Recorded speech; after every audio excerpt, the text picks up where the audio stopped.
사랑하는 성도 여러분, 오늘은 지나온 상반기를 인도하신 그 하나님께 감사하고 새롭게 시작되는 하반기 역시 큰 은혜로 인도하실 것을 기대하면서 감사하며 살겠습니다.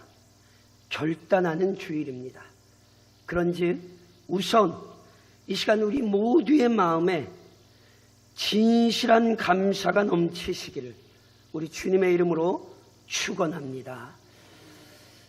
물론 우리 성도 중에는 개인적으로 처한 상황과 형편을 좀 생각해 보면 실은 감사하기가 쉽지 않은 경우가 있습니다. 이번 주에도 급하게 병원에 입원하신 분들이 좀 계시네요.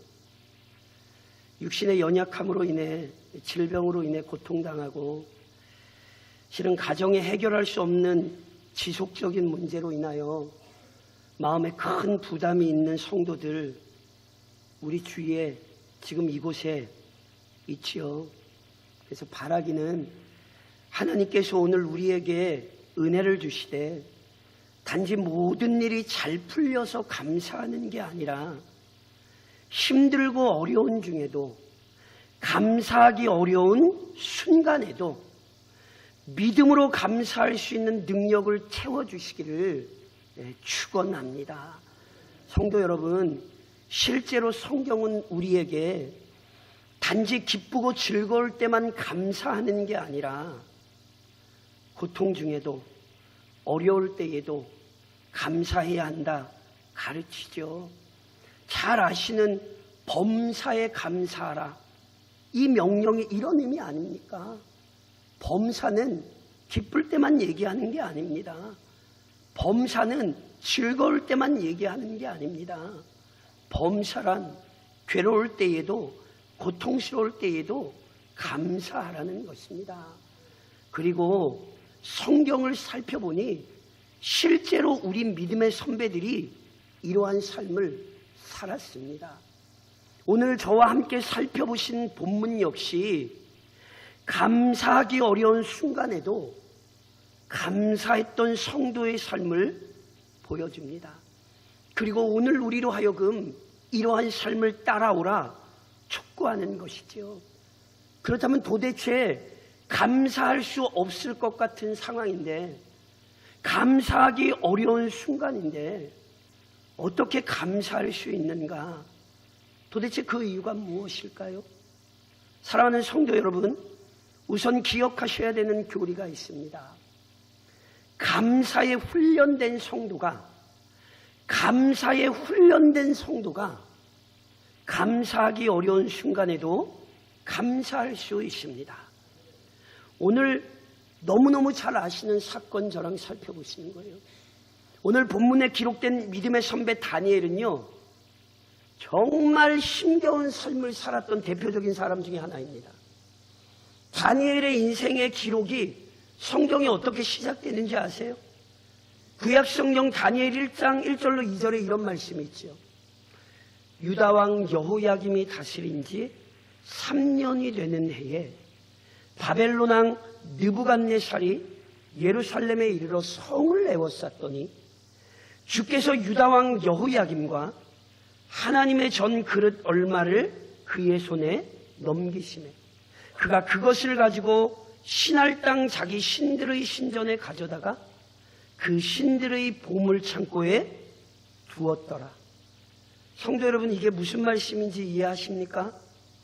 하나님께서 선지자들을 통하여 남유다 백성에게 끊임없이 경고하셨지요.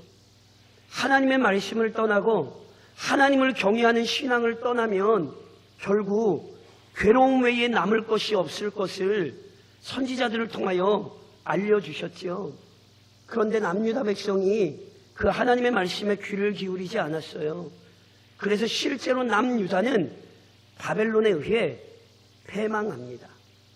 조금 더 구체적으로 말씀드리면 바벨론의 느부갓네살 왕이 3차례에 걸쳐 남유다를 침략하거든요. 그런데 첫 번째 침략했을 때에 느부갓네살이 예루살렘 성전의 기물도 가져가고 성전의 기물만 가져간 것이 아니라 유다 백성 중에 존귀한 자들의 자녀를 사로잡아 갑니다. 그 포로로 끌려갔던 사람 중 하나가 잘 아시는 다니엘인 거예요. 당시 다니엘은요 10대였습니다. 그러니까 오늘 특송했던 아이들 중에도 10대가 있고 몇 살 더 먹으면 쟤들이 10대 되는 거거든요. 그런데 저만한 나이 때쯤 이방 땅의 포로로 끌려가는 거예요. 그러니까 저런 어린아이를 조국도 그리고 어떤 이유에선 모르지만 부모도 지켜주지 못했어요. 당시 전쟁의 어떤 방법들로 봤을 때 거의 부모가 살해됐을 확률이 큽니다. 어린 시절 얼마나 끔찍한 일을 경험합니까? 그런데요, 조국도 부모도 다니엘을 못 지켜주었지만 전능하신 하나님께서 다니엘과 함께 하셨습니다. 그래서 포로로 끌려간 그 바벨론 땅에서도 다니엘의 마음에 아주 담대한 믿음이 생겨날 수 있었어요. 그래서 그 다니엘의 모습을 다니엘 1장 8절에는 이렇게 기록하거든요. 다니엘은 뜻을 정하여 왕의 음식과 그가 마시는 포도주로 자기를 더럽히지 아니하리라 하고, 다니엘이요 비록 어린 나이에 이방 땅의 포로로 사로잡혀 왔지만 자신이 하나님의 자녀라는 사실을 잊지 않았어요. 비록 포로로 잡혀와 있어도 아까 우리 아이들이 찬양한 것처럼 하나님의 자녀로 사는 게 행복이거든요. 그래서 다니엘은 포로된 땅에서도요 내가 하나님의 자녀로 살아야 한다는 사실을 잊지 않고 하나님의 자녀로서의 정체성을 지킨 거예요. 부패하고 타락한 바벨론의 문화에 동화되지 않고 믿음으로 살겠다는 결단으로 하루하루를 살았던 거지요. 그리고 다니엘은요 자신이 이처럼 순결한 삶을 살 수 있도록 하나님께 도우심을 간구했어요. 하나님, 제가 믿음을 지키며 살 수 있도록 이 이방 나라 속에서 거룩한 자녀로 살 수 있도록 하나님 저를 도와주세요. 다니엘은 그렇게 기도했고요.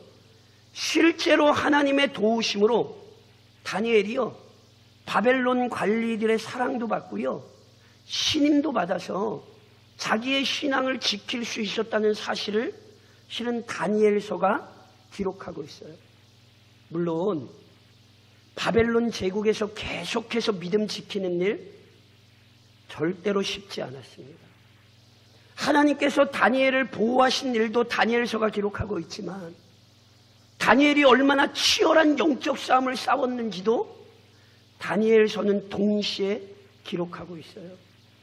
다니엘은 한 번이 아니라 끊임없이 악한 세력, 악한 문화와 영적 전쟁을 벌여야 했습니다. 그 과정 속에서 오늘 저랑 살펴보시는 실은 본문의 사건 역시 발생하는 거예요. 다니엘 5장 30절로 31절에 보면 이런 말씀이 있어요. 그날 밤에 갈대아 왕 벨사살이, 갈대아는요 바벨론을 얘기해요. 그러니까 바벨론 왕 벨사살이 뭐하냐면 죽임을 당하였고 메대 사람 다리오가 나라를 얻었는데 그때의 다리오는 62세였더라. 자, 이 말씀이 무슨 얘기냐면 다니엘을 사로잡아 왔던 바벨론 제국이요 메대와 바사라는 나라 이 연합군에 의해 무너져 버려요. 그리고는 메대의 다리오라는 사람이 이제 이 바벨론 지역을 다스리기 시작한 거예요. 그런데 보세요. 이 다리오가 강력했던 바벨론 제국을 무너뜨리고 정권을 잡았잖아요. 그러니까 이 다리오의 입장에서 가장 지금 시급한 문제가 뭔지 아세요? 바벨론 제국의 정권을 무너뜨리고 자기가 세운 이 나라가 강력한 왕권을 잡아야 되는 거예요. 그래야 이전에 있던 다 바벨론의 모든 세력들도 제압할 수 있고요. 더 넓은 제국을 세울 수 있는 거거든요. 그러니까 다리오 왕의 가장 중요한 고민은 어떻게 하면 내 권세를 강하게 할 수 있을까? 이게 이 사람의 고민일 수밖에 없었던 거예요. 그리고 이 다리오 왕의 고민을요, 그의 신하들이 알았어요. 그래서 그 신하들이요, 이 왕의 고민을 이용해서 마치 왕을 도와주는 척 하면서 자신들의 악한 욕망을 이룰 계획을 세우게 돼요. 신하들의 악한 욕망이란 뭔지 아세요? 유다 땅에서 포로로 끌려왔음에도 불구하고 높은 지위에 올랐고 또한 왕의 신임을 받았던 다니엘을 제거하는 거였어요. 왜냐하면 특별히 다리오 왕은 다니엘을 자기 다음 자리로 세우려고 했거든요. 그러니 이방 땅에서 포로로 끌려온 사람들이 자기 머리 위에 앉을 일이 벌어지려고 하니 이 원래 메대 제국의 이 신하들이 참을 수가 없는 거예요. 그래서 실은요, 다양한 방법으로 다니엘을 제거하려고 했어요. 그런데 그럴 수가 없었어요. 왠지 아세요? 저랑 화면 보시면 다니엘 6장 4절 말씀을 좀 같이 한번 읽으실까요? 같이 읽겠습니다. 이에 총리들과 고관들이 국사에 대하여 다니엘을 고발할 근거를 찾고자 하였으나 아무 근거, 아무 허물도 찾지 못하였으니 이는 그가 충성되어 아무 그릇됨도 없고 아무 허물도 없음이었더라. 원래 다니엘의 대적들이요, 어떻게 해서든지 다니엘을 좀 무너뜨리려고 다니엘의 뒷조사를 막 한 거예요. 그런데요, 이 다니엘이 워낙 성실하고 청렴해서 도대체 꼬투리를 잡을 게 불가능한 거예요. 그런데 보세요. 그냥 일반적인 삶에서는 부정과 부패한 삶으로는 다니엘을 무너뜨릴 수 없는 게 분명한데 다니엘을 호시탐탐 노리고 있다 보니 퍼뜩 떠오르는 계략이 있어요. 그게 뭐냐면 다니엘은 너무나 정성스럽게 하나님을 섬겨요. 다니엘은 유다 땅에서 포로로 잡혀온 이후에도 그는 바벨론 신을 섬기는 사람이 아니라 하나님만 열심을 다해 섬기는 사람이었어요. 그래서요, 강제로 하나님을 못 섬기게 해도 다니엘은 어떻게 해서든지 하나님을 섬길 사람이에요. 이게 아주 명확했어요. 그래서 대적들은 이를 빌미로 다니엘을 파멸시킬 계략을 세워 왕에게 제안합니다. 그게 잘 아시는 계략이죠. 저랑 화면 보시면 다니엘 6장 7절을 한번 같이 한번 읽으시겠어요? 같이 읽겠습니다. 왕이여, 그것은 곧 이제부터 30일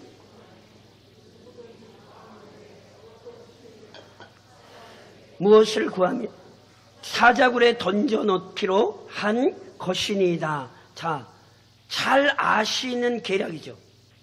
30일 동안 누구에게만 기도해요? 다리오 왕에게만 기도해요. 이거 다리오 왕이 너무너무 간절히 원하던 바예요. 왜요? 다리오는 뭘 하고 싶었어요? 자신의 권세를 강력하게 세우고 싶었잖아요.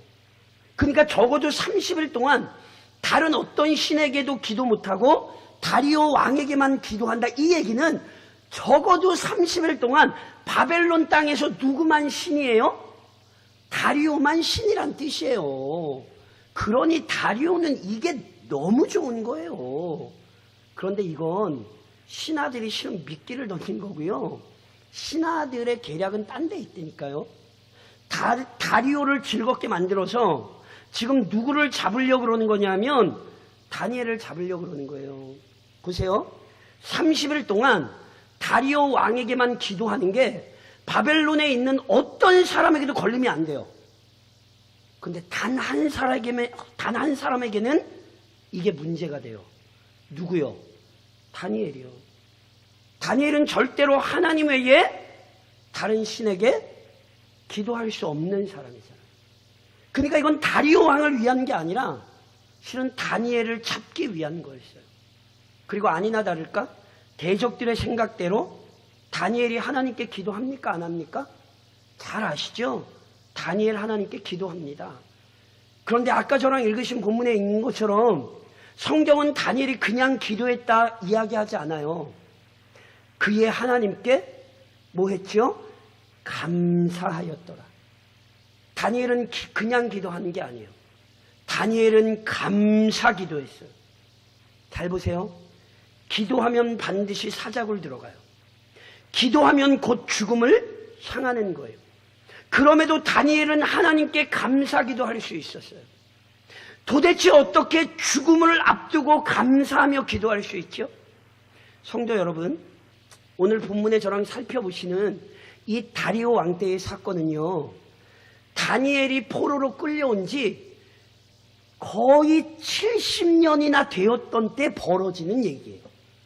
그러니까 다시 한번 말씀드리지만 다니엘은 바벨론 땅에서 한 1년, 5년, 10년 이렇게 믿음 지키며 산 것 아니에요. 다니엘은 거의 70년이라는 시간을 바벨론 땅에서 믿음을 지키는 싸움을 싸우며 살아왔어요. 그 과정 중에 다니엘은 변함없는 하나님의 능력을 경험했고요. 그래서 그때마다 다니엘은 하나님께 감사하며 살았어요. 그래서 보세요. 이번 일 역시 죽이시든 살리시든 자기의 인생 하나님 손에 있다라는 것도 알았고, 하나님께서 예전에도 그랬던 것처럼 이 사건을 통해서 하나님께서 하나님의 뜻을 나타내실 것을 다니엘은 알았어요. 그래서 다니엘은 감사했다니까요. 어쩌다 감사한 게 아니에요. 급해서 감사한 게 아니에요. 끊임없이 감사하며 기도하며 살았던 사람이기에 그는 사자굴에 던져지는 위협 앞에서도 감사할 수 있었습니다. 오늘도 누가 진정한 감사를 하나님께 드리는 줄 아십니까? 끊임없이 감사하며 살았던 성도가 실은 오늘도 하나님께 진실한 감사를 드릴 수 있는 거예요. 오늘도 이 맥주 감사주의를 맞아 다시 한번 우리의 감사의 제사를 바로잡고 끊임없이 하나님 앞에 감사에 훈련된 성도가 남은 하반기도 매일매일 감사하며 살 수 있다는 사실을 기억하셔야 된다니까요. 그래서 오늘도 감사에 훈련된 성도가 되셔야 하는 거예요. 다니엘서가 우리에게 보여주듯 감사에 훈련된 자가 감사하기 어려운 순간에도 감사하는 것입니다. 동시에 하나님의 손길을 확신하는 성도가 감사하기 어려운 순간에도 감사할 수 있습니다. 기억하셔야 돼요. 바벨론이 유다를 침략한 것은 단지 바벨론의 힘이 세고 유다가 약했기 때문이 아닙니다. 아까 저랑 읽으셨던 다니엘 1장 1절로 2절에 보면 이 모든 일은 하나님께서 선지자들을 통하여 알려주셨던 대로 이루어진 거예요. 하나님을 떠나 자신들의 욕망을 따랐던 유다 백성의 죄악을 하나님이 징벌하신 것이지 바벨론이 징벌한 게 아니에요. 하나님께서는 선지자들을 보내 그토록 돌이키라 촉구하셨지만 그 말씀에 귀 기울이지 않았기에 무서운 징벌을 받게 되었던 거죠. 그런데요, 하나님께서는 유다 백성에게 징벌에 관해서만 알려주신 게 아니에요. 하나님께서는 징벌에 대해 선언하시면서도 다시 유다에게 은혜를 베푸실 계획도 알려주셨거든요. 그래서 예레미야 29장에 보면 이런 말씀이 있죠. 여호와께서 이와 같이 말씀하시니라. 바벨론에서 70년이 차면, 비록 바벨론의 포로로 끌려가지만 바벨론에서 70년이 차면 내가 너희를 돌보고 나의 선한 말을 너희에게 성취하여 너희를 이곳으로 돌아오게 하리라. 보세요. 남유다 백성에게 심판의 말씀을 주신 하나님께서 남유다 백성에게 이미 회복의 약속도 주신 거예요. 그래서 보세요. 심판의 말씀에 귀 기울이지 않았을 때 크게 혼났잖아요. 그러니까 실은 심판의 말씀에 귀 기울이지 않았을 때 혼났다면 실은 회복의 말씀은 이루어질 것을 기대하며 귀를 기울였어야 되거든요. 그런데 이스라엘 백성은요, 남유다 백성은요, 실은 회복의 말씀에도 귀를 안 기울였어요. 그런데 놀랍게도 다니엘은 달랐어요. 다니엘은 포로로 끌려갔었지만 그곳에서도 다니엘은 하나님의 말씀을 붙들고 있었어요. 어떻게 하는지 아세요? 저랑 화면 보시면서 다니엘 9장의 말씀을 같이 읽을까요? 같이 읽겠습니다. 메대 족속 아하수에로의 아들 다리오가 갈대아 나라 왕으로 세움을 받던 첫해 곧 그 통치 원년에 나 다니엘이 책을 통해 여호와께서 말씀으로 선지자 예레미야에게 알려주신 그 연수를 깨달았나니 곧 예루살렘의 황폐함이 70년 만에 그치리라 하신 것이니. 보세요. 다니엘은 포로된 땅에서도 책을 손에 놓지 않았어요. 그 책이 어떤 책이에요? 예레미야의 말씀이 기록된 책. 요즘 말로 얘기하면 예레미야서예요. 다시 말씀드리면 성경이에요. 다니엘은 비록 포로된 땅에 끌려갔으나 그의 손에서 성경을 놓지 않고 있었던 사람이고 끊임없이 그 하나님의 말씀을 연구하다가 하나님께서 예레미야를 통하여 주셨던 바 70년이 지나면 포로가 마치리라는 사실을 알게 된 거예요. 그래서요, 이 깨달음을 얻은 이후 그 다음에 9장에 어떤 모습이 나오는지 아세요? 다니엘이 하나님 앞에 회개하며 그 민족을 위하여 기도하는 내용이 나오게 되는 거예요. 사랑하는 성도 여러분, 이게 진짜 믿음의 사람이에요. 하나님의 말씀이 반드시 이루어진다는 사실 확신하며 사는 거죠. 게다가 다니엘은 말씀만 알았던 게 아니에요. 하나님께서 놀랍게도 다니엘에게 여러 환상을 보여주시거든요. 그 환상들은 한마디로 하나님께서 온 세상의 통치자요 주관자라는 것이었어요. 그래서 하나님의 계획대로 바벨론이 무너지고 메대와 바사가 일어날 것, 실은 다니엘은 하나님께서 보여주신 환상으로 이미 알았어요. 그리고 시간 순서적으로는요, 다니엘 6장이 아니라 다니엘 9장이 먼저예요. 그러니까 이미 다리오가 왕으로 세워질 때 다니엘은 환상에 봤는데 그 다리오의 권세가 얼마 가지 않아 무너진다는 사실을 이미 다니엘은 알았어요. 지금 30일간은 자신이 왕처럼 떠벌리지만 그 왕처럼 떠벌리는 다리오의 권세가 조만간 무너지고 남유다 백성은 본토로 회복하여 돌아가게 될 것을 다니엘은 이미 알고 있었다니까요.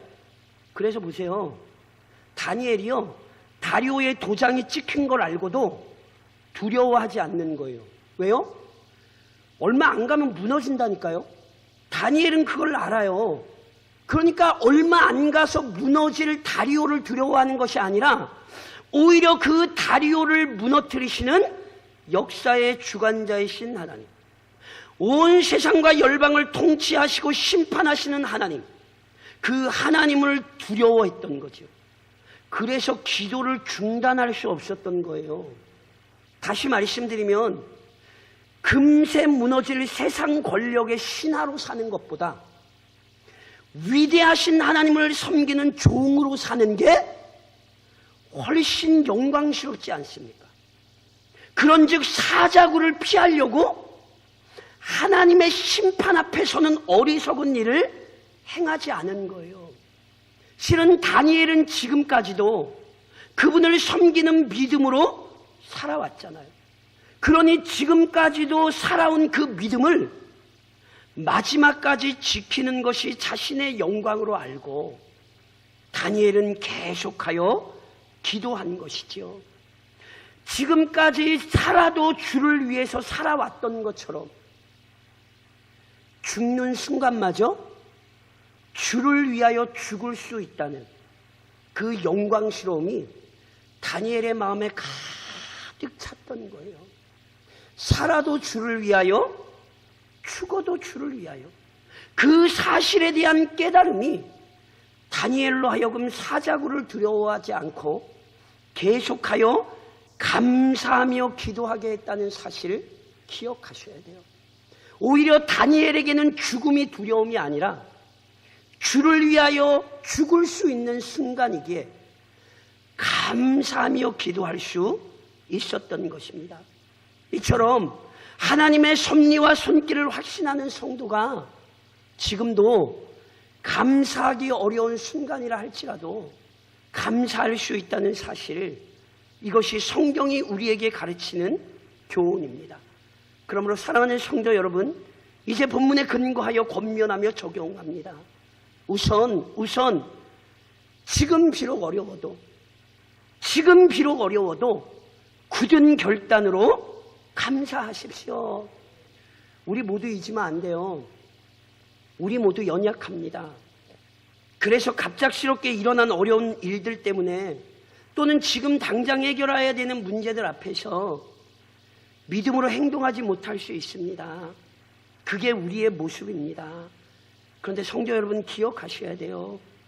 이렇게 어려울 때일수록 믿음으로 살기 위해 애쓰고 수고하는 과정이 우리에겐 너무너무 중요한 거예요.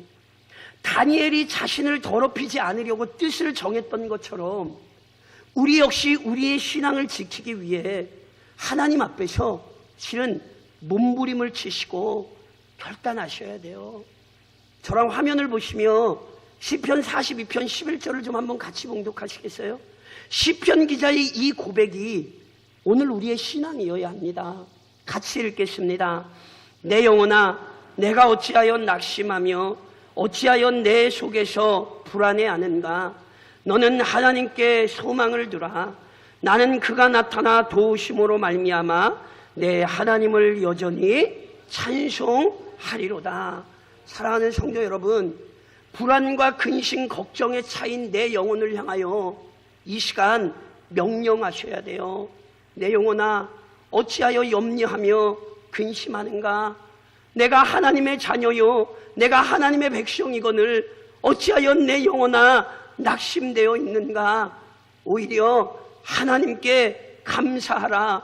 하나님을 찬양하라. 불안과 근심과 걱정에 눌린 자가 되지 마시고 오히려 감사기도하며 하나님을 의지하십시오. 이것이 하나님께서 오늘 우리에게 요구하시는 신앙의 자세입니다. 잘 아시잖아요. 항상 기뻐하고 쉬지 말고 기도하고 그 다음에 뭐 하셔야 돼요? 그쵸? 그게 뭐지요? 저랑 화면 보시면 한번 같이 한번 봉독하시겠어요? 데살로니가전서 5장 18절에 보니 같이 읽겠습니다. 범사에 감사하라. 이것이 그리스도 예수 안에서 너희를 향하신 하나님의 뜻이니라.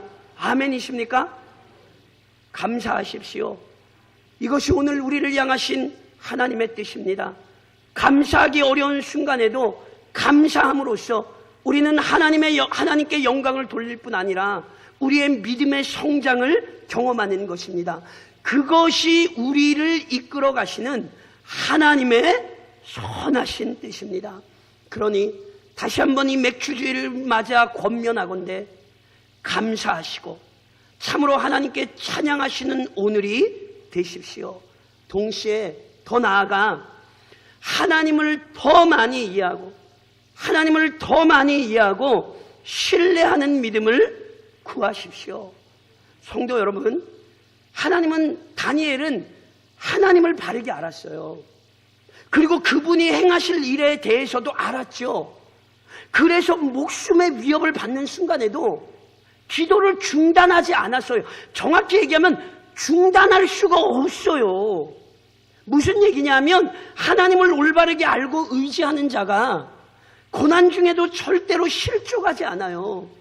오히려 하나님을 바르게 알면 고난마저도 하나님께서 허락하셨다는 사실을 알고 그 고난을 믿음으로 받아들이며 그 고난 속에 믿음으로 인내하게 되는 거예요. 그래서 우리가 잘 아시는 탁월한 믿음의 선배인 욥이 어떤 고백을 했습니까? 저랑 화면을 보시면 함께 봉독하겠습니다. 그러나 내가 가는 길을 그가 아시나니 그가 나를 단련하신 후에는 내가 숨금같이 되어 나오리라. 아멘이십니까? 지금의 고난은 하나님이 우리를 버리신 것이 아니라 오히려 더 견고한 믿음 가운데 세우시기 위한 하나님의 섭리입니다. 오늘 우리에게 더욱 필요한 것은 그래서 그 하나님에 대한 이해와 신뢰입니다. 오늘 우리는 상반기를 돌아보며 감사할 뿐 아니라 하반기를 바라보며 감사하며 살기로 결단하셔야 되거든요. 이건 하나님을 알지 못하면 불가능한 일이에요. 우선은 하나님을 바르게 알아야, 하나님을 신뢰해야 감사하며 남은 하반기를 사실 수 있는 거예요. 성도 여러분, 명심하십시오. 어려운 일을 만났기 때문에 인생이 괴로운 게 아닙니다. 질병 때문에 인생이 고통스러운 게 아니에요. 돈이 없어서 인생이 비참해지는 게 아니에요. 하나님을 의지하는 믿음이 없어서 인생은 괴로워지는 거예요. 하나님을 신실히 의지하는 마음이 없으니 그 마음이 힘든 거예요. 그러니 오늘 내게 왜 도대체 어렵고 힘든 것이 과중하게 여겨지는지 돌아보셔야 돼요. 문제가 있어서 힘든 게 아니라, 해결해야 될 문제가 많아서 감사가 사라진 게 아니라, 내 마음에 위대하신 하나님에 대한 신앙이 자리 잡지 못하여 오늘 내가 불안과 두려움에 떨고 있지 않은지 점검하십시오. 오늘도 그 위대하신 아버지 하나님께서 그의 백성들을 보호하시고 인도하시며 그 백성들을 감사의 자리로 불러내십니다. 그리고 그 하나님을 이해하고 남은 6개월 감사하며 살도록 하나님 우리에게 명하십니다. 그러니 남은 하반기 하나님을 바르게 알아 감사하기 어려운 순간에도 감사하는 삶을 이어가시는 진정한 믿음의 성도들이 되시기를 우리 아버지 하나님의 이름으로 권면드립니다.